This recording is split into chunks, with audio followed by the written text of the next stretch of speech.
여러분, 어릴 때 명절이나 집안 행사에 어른들이 이렇게 찾아오면 어린 이 조카들이나 어린 친구들을 보면 커서 무엇이 되고 싶냐라고 자주 물어봤습니다. 저도 어릴 때 이런 질문을 많이 들었습니다. 여러분들도 어릴 때 이런 질문 많이 들었죠? 제가 어릴 때만 하더라도 과학자, 의사, 운동선수가 되고 싶다고 대답하는 친구들이 많았습니다. 저도 어릴 때는 축구선수가 되는 게 꿈이었는데 지금 이렇게 목사가 되어 있습니다.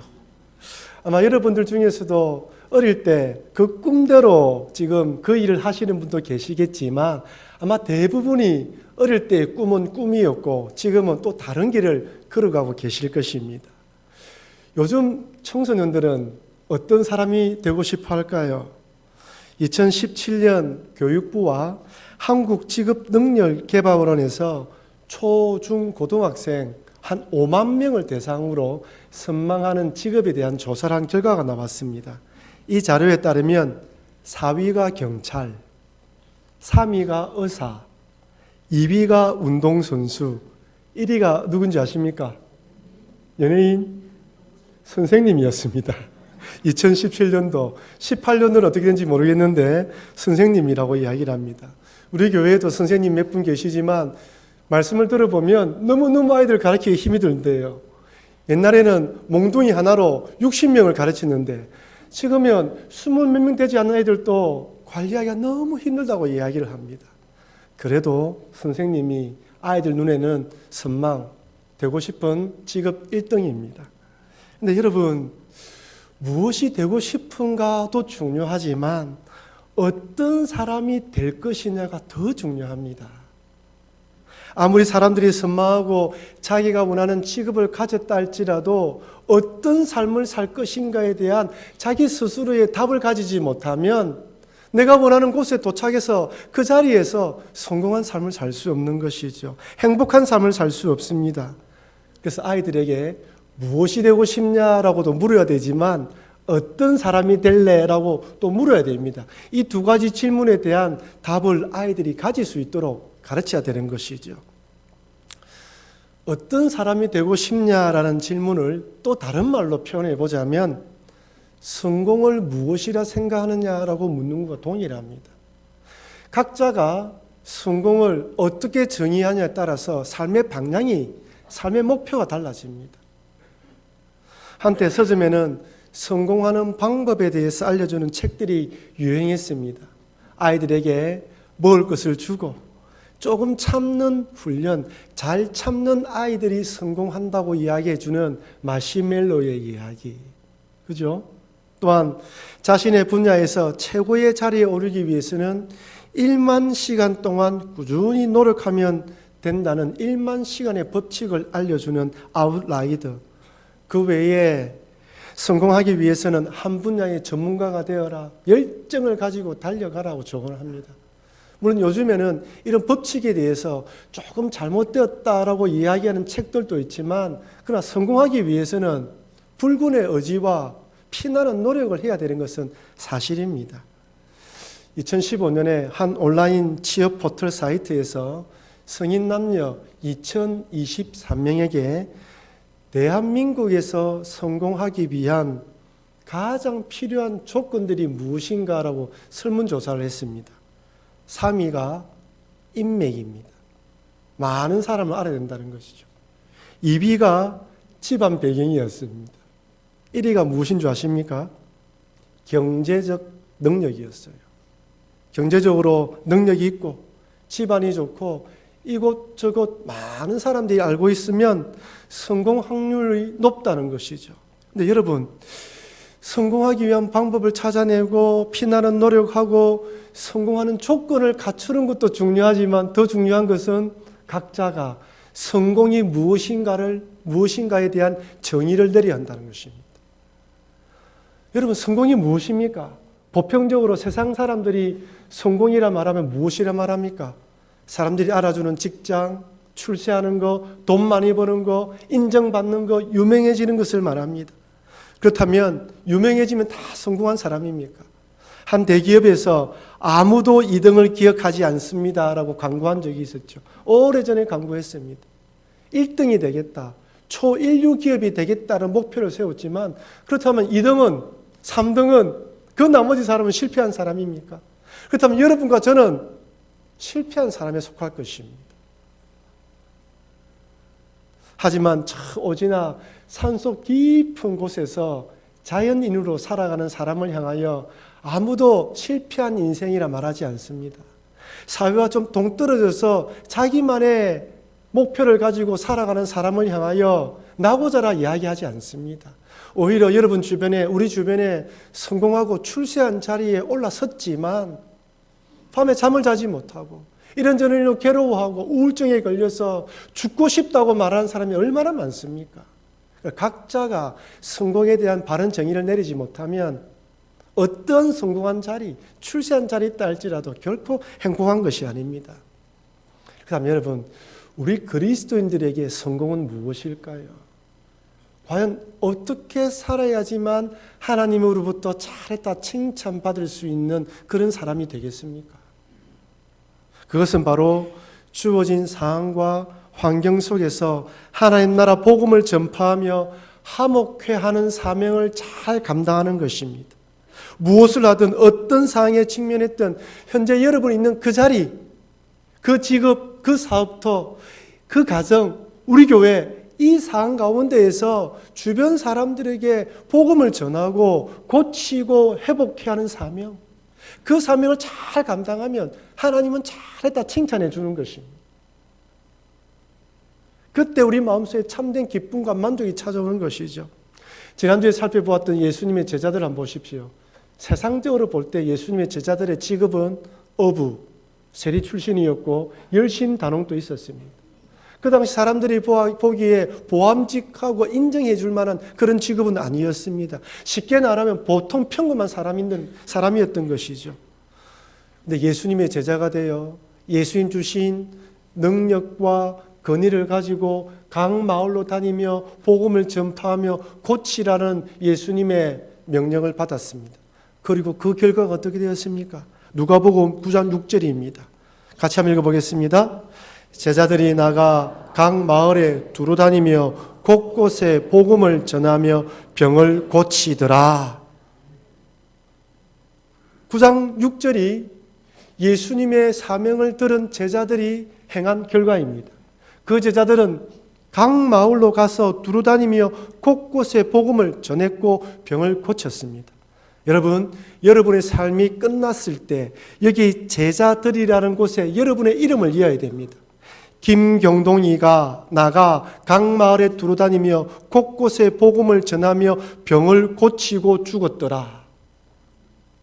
각자 여러분의 이름이 여기에 이어서 각 마을에 다니며, 아니 여러분이 속해 있던 그 장소, 그 지점, 그 위치에서 복음을 전하며 화목케 하는 사명을 감당했다라고 결론이 내려져야 된다는 것이에요. 그러면요, 여러분이 어떤 자리에 있든지 무엇이 되든지 상관없습니다. 하나님은 잘했다 충성된 종이라 칭찬해 주실 것입니다. 그런 여러분, 현재 주어진 상황 가운데서 복음 전하는 삶, 화목케 하는 사명을 잘 감당하시는 여러분과 제가 되길 주의 이름으로 축원합니다. 오늘 본문의 헤롯 왕을 보십시오. 헤롯 왕은 왕입니다. 아무나 될 수 있는 사람이 아니죠. 세상적으로 봤을 때 성공한 자리, 출세한 지위에 올랐습니다. 근데 오늘 본문을 보고 성경을 읽어보면 어느 누구도 헤롯이 성공한 인생을 살았다 말하지 않습니다. 그는 세상적으로도 실패하고 영적으로도 실패한 인생을 살았던 것이죠. 왜 그렇습니까? 왕이었지만 왕이란 자리에서 역할을 잘 감당하지 못했기 때문입니다. 그가 실패한 인생을 살았다고 말할 수 있는 것은 첫 번째로 왕의 권력으로 정욕을 채우며 사람을 죽이는 데 사용했기 때문입니다. 누가복음 9장 7절 말씀 제가 읽어드리겠습니다. 분봉왕 헤롯이 이 모든 일을 듣고 심히 당황하니 이는 어떤 사람은 요한이 죽은 자 가운데서 살아났다고도 하며. 6절 말씀이 뭐였습니까? 제자들이 복음을 전하고 고쳤다고 돼 있죠. 이 소문이 헤롯 귀에 들린 거예요. 헤롯 귀에 들리면서 예수님에 대한 소문까지 다 들은 것입니다. 깜짝 놀란 것은 예수님에 대한 소문을 듣고 세례 요한이 떠올랐던 거예요. 오늘 본문에 등장한 헤롯 왕은 누구입니까? 예수님이 탄생했을 때 등장했던 그 헤롯 왕입니까? 아니에요. 예수님 탄생했을 때 등장했던 헤롯 왕은 헤롯 대왕으로 오늘 본문의 헤롯 왕의 아버지예요. 헤롯 대왕은 유대 전체를 다스렸는데 이 헤롯 왕이 죽고 난 뒤에 로마는 헤롯이 다스리는 나라를 3등분으로 나누어서 헤롯 아들들에게 한 부분씩 다스리게 만들었습니다. 그래서 오늘 본문에 본분왕이라는 말은 한 지역 3분의 2나 절반을 다스린다는 의미예요. 로마가 이렇게 한 이유는 한 왕에게 힘이 쏠리지 않도록 하기 위한 전략적인 것이었죠. 헤롯 안디바, 오늘 본문에 등장하는 헤롯 안디바는 갈릴리와 베레아를 다스리는 왕이었습니다. 아버지처럼 전체 나라를 다스리는 것은 아니지만 그래도 한 지역을 다스리는 왕이 되었으니 여러분 그래도 성공한 사람 아닙니까? 출세한 사람이죠. 왕이 되려면 왕의 아들로 태어나야 되는 거예요. 왕이었던 자체만으로 성공한 사람이었지만 그가 살은 삶은 자기 권력으로 자신의 정력을 채우고 자기를 반대하는 사람을 죽이는 데 사용했습니다. 그래서 실패했다는 거예요. 여러분들이 어떤 자리에 있든 무엇이 되어 있든 그 자리에서 화목해하는 사명, 살리는 사명을 감당하지 못하고 남용하고 내 정력을 채우는 일을 치중한다면 실패한 삶이라는 것이죠. 오늘 본문과 동일한 말씀이 마태복음과 마가복음에 기록되어 있는데 마가복음에 좀 더 상세하게 기록되어 있습니다. 마가복음 6장 17절 말씀 같이 한번 읽어보겠습니다.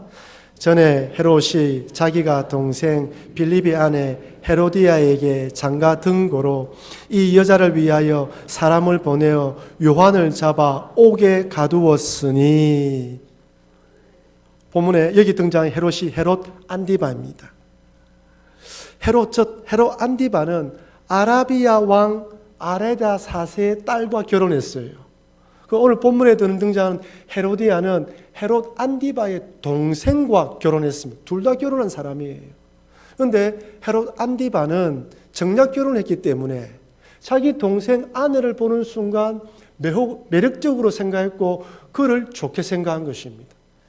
더 이상한 건 헤로디아예요.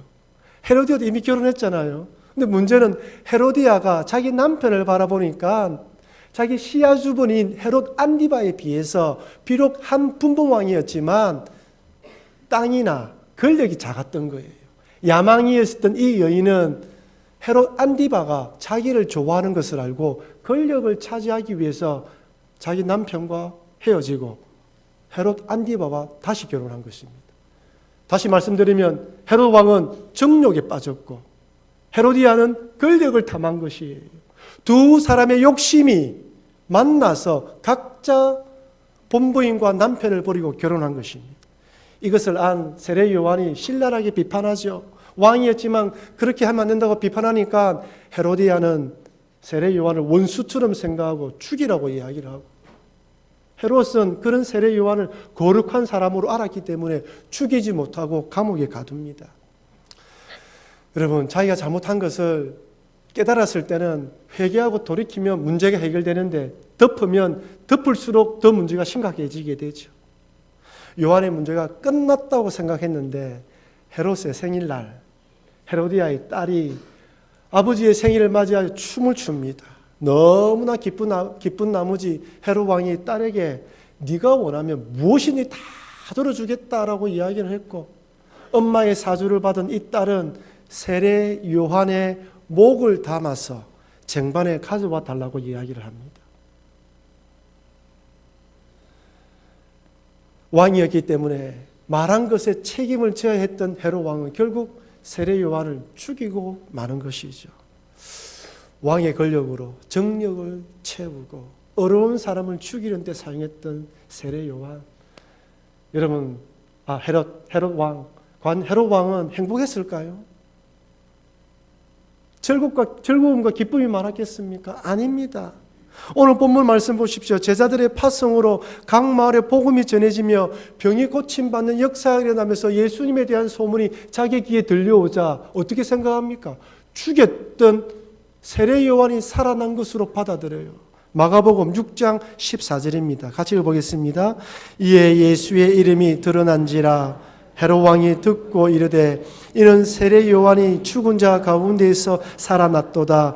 그러므로 이런 능력이 그 속에서 일어나느니라 하고, 세례 요한이 죽은 자 가운데 살아났다. 여러분 잘 기억하십시오. 사람은요, 자기가 잘못한 것을 덮었다 할지라도 어떤 문제가 터질 때마다 그 일이 떠오르게 돼 있는 거예요. 예수님을 봤는데 세례 요한이 떠올랐어요. 예수님에 대한 소문을 들었는데 자기가 죽인 세례 요한이 떠올랐어요. 죄짓고 살 수는 없는 것입니다. 아무리 덮어놓아도 살아나는 거예요. 왕으로 권력의 칼을 마음껏 휘둘렀지만 거기에 돌아온 것은 무엇입니까? 불안과 두려움과 공포감이었습니다. 여러분, 죄는 항상 우리 마음속에 불안, 두려움, 공포 숨게 만드는 거예요. 털어내고 회개하면 되는데 그렇지 못하는 것이죠. 그러니 소위 왕으로 성공한 자리에 있었지만 그의 삶이 결코 행복한 삶이 아니었습니다. 죄책감과 두려움으로 사로잡힌 삶을 살았던 것이죠. 이에 반해 우리 예수님 어떻습니까?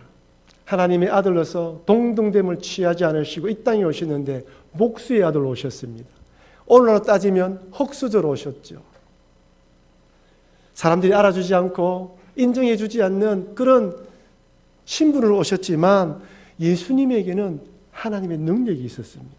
그 하나님의 능력으로 죽은 자를 살리고 귀신을 쫓아내며 병자를 치유했습니다. 다음 주에 살펴보겠지만 물고기 2마리와 떡 5개로 5,000명을 살리는 역사를 행했습니다.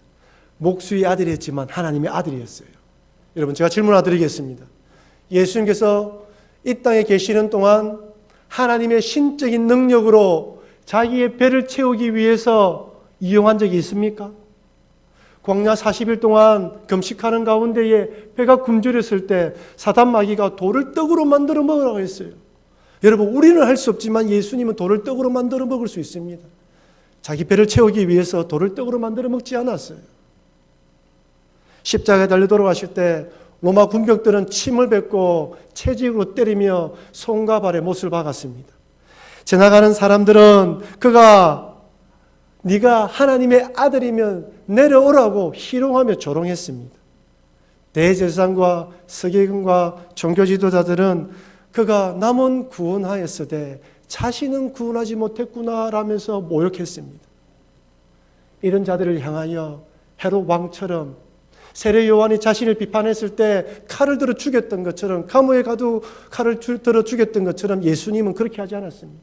하늘에 12영이나 되는 천사를 보내어서 단번에 진멸할 수 있었음에도 불구하고 예수님은 이렇게 기도합니다. 누가복음 23장 34절 같이 읽겠습니다. 이에 예수께서 이르시되 아버지, 저들을 사하여 주옵소서. 자기들이 하는 것을 알지 못함이니이다 하시더라. 아멘. 주님, 저들이 지금 무슨 일을 하고 있는지 모릅니다. 그들을 불쌍히 여겨 주시옵소서. 사람들은 그를 목수의 아들로 보았지만, 사람들은 그를 죄인으로 취급했지만, 하나님의 아들이었던 예수님은 비록 목수의 아들이었지만 하나님의 아들로서 그 사명을 감당했던 것입니다. 목수의 아들로 이 땅에 오셨지만 치료하시고 회복시키시며 죽을 때에도 기도하셨던 예수님, 여러분 실패했습니까? 성공한 인생입니까? 성공한 인생이죠. 두 번째로, 헤롯 왕은 끝까지 회개하지 않으므로 영적으로도 실패한 인생이었습니다. 헤롯 왕은 회개할 기회가 2번씩이나 있었습니다. 2번씩이나 있었음에도 불구하고 회개하지 않고 멸망의 길을 걸어갑니다. 마가복음에는 헤롯 왕이 세례 요한에 대해서 어떻게 생각하는지 이렇게 기록하고 있습니다. 마가복음 6장 20절 같이 읽겠습니다. 헤롯이 요한을 어렵고 거룩한 사람으로 알고 두려워하여 보호하며 또 그의 말을 들을 때에 크게 번민을 하면서도 달갑게 들음이러라. 아멘. 세례 요한을 두려워했어요. 그의 말을 들을 때 마음속에 번민했다고 이야기를 합니다. 그러면서 달갑게 들었어요. 그의 말을 들을 때는 괴로워하면서 양심이 찔렸습니다. 그럼에도 좋아했다는 거예요. 여기 달갑게 들었다는 이 부분을 현대의 성경에서는 이렇게 이야기를 합니다. 헤롯은 요한의 말을 들을 때 몹시 괴로워하면서도 그의 말을 즐겨 듣곤 하였다. 여러분, 하나님 말씀을 즐겨 듣는 것은 좋은 일입니다. 말씀을 통해 나의 잘못을 발견하고 양심이 찔리고 괴로운 것은 복된 일입니다. 하지만 단순히 듣고 즐거워하고 찔리는 것에 만족하면 안 됩니다. 회개의 자리에 나오지 않으면 아무 의미가 없다는 거예요. 헤롯이 지금 무엇을 하고 있습니까? 말씀을 들었어요. 양심의 가책을 느꼈습니다. 그러나 회개는 하지 않았어요. 하나님의 말씀을 듣고 양심이 찔려서 괴로웠으면 무릎을 꿇고 자기 잘못을 고백하고 통해자복을 해야 되는데 그 이후로 아무 문제가 없었습니다. 헤로디아의 딸이 세례 요한의 목을 달라고 했을 때 세례 요한의 생명을 지키기 위한 이 어려운 일보다 왕으로서 자기의 체면을 지키는 것을 더 귀하게 생각했습니다. 말들을 들었지만 끊임없이 자기의 잘못을 돌이키지 않았습니다. 세례 요한의 말, 하나님의 말씀은 그의 귀에 단지 귀를 즐겁게 해주는 것에 불과했지 마음을 찔러서 완전히 변화시켜 회개의 자리까지 나오도록 자신이 나오지 않았던 것입니다. 저는 헤롯 왕을 보면서 가룟 유다가 떠올랐습니다. 예수님을 은심 30냥에 팔아버린 유다는 예수님께 잡혀가시자 그 잘못을 깨닫고 돌이키기 위해서 대제사장이 찾아가지만 문제가 해결되지 않는다는 것을 알고 후회합니다. 마가복음에서는 그때 가룟 유다에 대해서 이렇게 말합니다. 같이 읽어보겠습니다. 그때에 예수를 판 유다가 그의 정죄됨을 보고 스스로 뉘우쳐 그 은 30을 대제사장들과 장로들에게 도로 갖다 주며 유다는 뉘우쳤습니다. 제가 헬라어 원문을 찾아보니까요, 뉘우쳐라는 헬라어 뜻은 스스로 생각을 바꾼다는 뜻입니다. 즉 자신의 생각, 자신의 행동이 잘못됐다는 것을 알고 생각을 바꾸고 마음으로 후회하는 걸 말해요. 반면에 회개하다는 헬라어 뜻은 무엇이냐면 의지 변화에 이은 삶의 변화를 말합니다. 가던 길을 돌이키는 걸 말해요. 머리로 잘못됐다는 걸 깨닫고 마음으로 후회하면서 갔던 길에서 돌이켜 나오는 걸 말하는 거예요. 그리 가룟 유다는 뭘 했다는 거예요? 생각만, 마음으로 후회한 것을 그쳤다는 것입니다. 돌이키지 않았다는 거예요. 여러분 잘 기억하십시오. 우리가 살아가다 보면 때로는 사단마귀의 유혹에 넘어져서 가룟 유다처럼 하지 말아야 할 큰 죄를 범할 때가 있습니다. 헤롯 왕처럼 하지 말아야 할 일들을 할 때가 있어요. 그때는 회개하면 됩니다. 주님, 제가 부족합니다. 저를 용서해달라고 회개하면 되는 거예요. 근데 가룟 유다는 어떻게 합니까? 자기 스스로 그 문제를 책임지기 위해서 뭐 합니까? 자살을 해버려요. 하나님은 우리에게 그 문제를 책임지라고 말하지 않습니다. 단지 잘못했으면 정직하게 잘못했다고 회개하고 나오면 된다는 거예요. 그리고 난 뒤에 다른 사도들처럼 주의 복음을 위해 살아가면 되는 것입니다. 가룟 유다는 자기 스스로 책임을 지기 위해 목숨을 꺼내버렸습니다. 세례 요한의 말을 달갑게 듣고 끝낸 헤롯 왕이나 예수님을 배반한 것을 후회하고 뉘우치면서 자살한 가룟 유다는 둘 다 회개하지 않았습니다. 하나님의 말씀을 듣고 은혜 받고 양심에 찔려서 크게 번민한 것은 귀한 일이었지만 회개의 자리에 돌아오지 않았기 때문에 아무 의미가 없었던 것입니다. 여러분 죄송하지만 여러분들이 주일마다 하나님의 말씀을 듣고 평일에 여러분이 좋아하시는 목사님의 설교 말씀을 인터넷으로 듣고 새벽마다 개인적으로 하나님의 말씀을 들을 때 그 말씀이 내 양심에 찔러서 회개의 자리까지 나와야 됩니다. 도전받는 자리까지 나와야 됩니다. 도전받지 못하면 주님 왜 내가 도전받지 못합니까? 무릎 꿇고 기도해야 되는 거예요. 그때 그 말씀이 나와 합한 말씀이 되는 것입니다. 제가 전에 옥하는 목사님께서 분통을 터뜨린 이야기를 한번 해드렸죠. 맨 앞자리 두 중년의 남녀가 정장과 멋진 옷을 입고 예배를 드립니다. 말씀을 얼마나 잘 듣는지 몰라. 여러분 제가 이 자리에서 딱 설교하면요 어떻게 예배드리는지 다 알아요. 너무너무 말씀을 잘 듣는 거예요. 끝나고 난 뒤에 목사님 앞에서 목사님 말씀의 은혜를 잘 받았습니다. 90도로 인사하고 간다 합니다. 두 관계가 뭐라고요? 불륜이래요. 불륜. 하나님 말씀으로 은혜를 받았다면 어떻게 됩니까? 돌이켜야죠. 회개해야지요. 헤어져야죠. 도대체 무슨 은혜를 받았단 말입니까? 그분들에게 하나님 은혜는 그저 길을 즐겁게 해주는 것이었습니다. 만약 나중에 이분들이 하나님 말씀을 계속 들음으로 회개하고 돌이켜서 각자의 길을 돌아갔다면 너무 감사한 일이지만, 그렇지 않고 계속 그 자리로 나아갔다면 그 사람들은 헤롯 왕이나 가룟 유다와 별반 다를 바가 없는 것입니다. 헤롯 왕에게 회개의 기회가 세례 요한만을 통해 찾아온 것이 아닙니다. 예수님을 통한 회개의 기회가 한 번 더 찾아옵니다. 예수님에 대한 소문을 들었던 헤롯은 죽었던 세례 요한이 살아났다고 믿을 정도로 이 예수님을 대단한 분으로 생각했어요. 그래서 만나보기를 원했습니다. 누가복음 9장 9절입니다. 헤롯이 이르되 요한은 내가 목을 베었거늘 이제 이런 일이 들리니 이 사람이 누군가 하며 그를 보고자 하더라. 여러분, 여기 보고자 할 때 그냥 한번 보고 싶은 마음이겠습니까? 정말 어떤 분일까? 간절히 보고자 하는 부분 아니겠습니까? 이런 마음이었다면 이 헤롯 왕이 마음을 변화되어 회개하면 좋은데, 결국 헤롯이 예수님 만나게 됩니다. 예수님께서 십자가를 지실 때 빌라도에게 신문받고 빌라도가 예수님을 헤롯에게 보내요. 누가복음 23장 8절입니다. 같이 읽겠습니다. 헤롯이 예수를 보고 매우 기뻐하니 이는 그의 소문을 들었으므로 보고자 한지 오래였고 또한 무엇이나 이적 행하심을 볼까 바라던 연고로라. 이렇게 예수님 만난 헤롯은 기뻤습니다. 오랫동안 보고 싶어 했어요. 그 이유가 무엇입니까? 영적인 진리 문제입니까? 구원에 관한 기였습니까? 아닙니다. 무슨 이적 행하심을 볼까 바란다. 섞어서 구경하는 거예요. 종교적 관람을 하는 거예요. 세례 요한을 통해서는 귀를 즐겁게 하고 예수님을 통하여서는 눈을 즐겁게 하는 거예요. 영적 관심, 구원, 진리에 관심이 없습니다. 그저 눈을 즐겁게 하고 귀를 즐겁게 해주는 것에 관심이 많았던 것이죠. 헤롯 왕이 성경에 보면 예수님께서 이런저런 질문을 많이 합니다. 예수님께서 한마디도 대답하지 않아요. 여러분 잘 기억하십시오.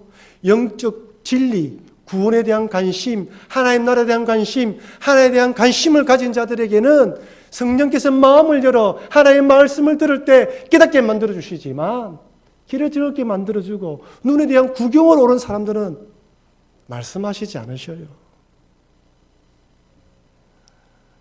이렇게 예수님을 통하여 아무것도 건짐을 받지 못하자 헤롯 왕이 예수님을 희롱하며 빌라도에 돌려보냅니다. 누가복음 23장 11절입니다.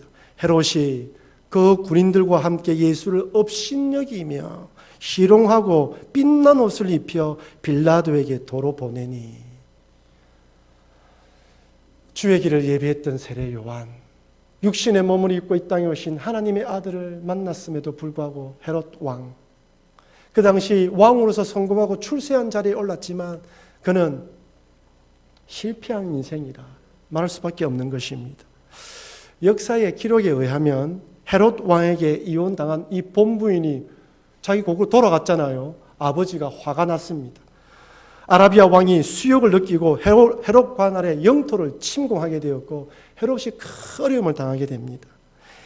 AD 39년에 로마의 황제 갈리굴라가 황제가 되면서 그 왕에게 자기 왕됨을 다시 인정받기 위해 찾아갔는데 고소 사건에 휘말리게 되면서 프랑스 리옹으로 유배당하게 된답니다.